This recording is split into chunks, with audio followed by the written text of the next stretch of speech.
what I'm calling manners, or for our purposes, manners are socially conditioned behaviors, all right? Again, as distinct from the mannerisms we've been talking about.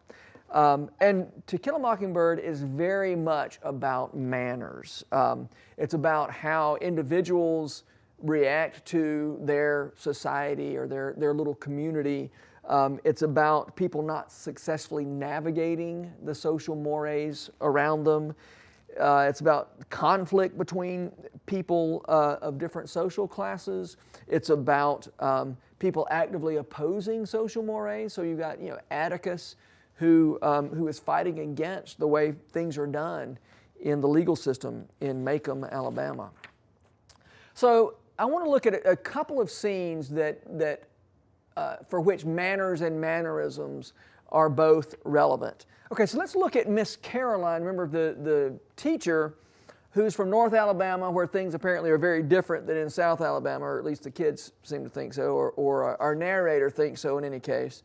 And so this is our first description of Miss Caroline. And this isn't exactly mannerisms, I realize. This is more of her, it's just her the way it's just her appearance. But one thing I want you to notice is the ways in which this description of her is at odds with everything we've found out so far about how people, live and dress and conduct themselves in Maycomb, right? This feels very foreign.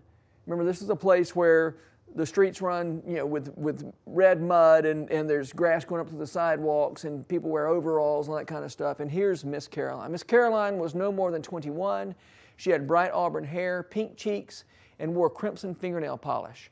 She also wore high-heeled pumps and a red and white striped dress. She looked and smelled like a peppermint drop. All right, now again, I know I haven't shown you much in the way of the descriptions of the people of Maycomb, but you've read this. You've read this already, I'm sure, and so you know the extent to which she feels completely out of step with the mores and the norms of the community where she finds herself.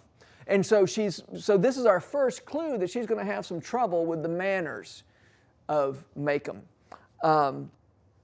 And by the way, when I say manners, don't think, which fork do you use, or writing thank you notes. It's more broadly speaking, what are the cultural norms in this place, and what are the ways that people act here that maybe are different from the way they act elsewhere.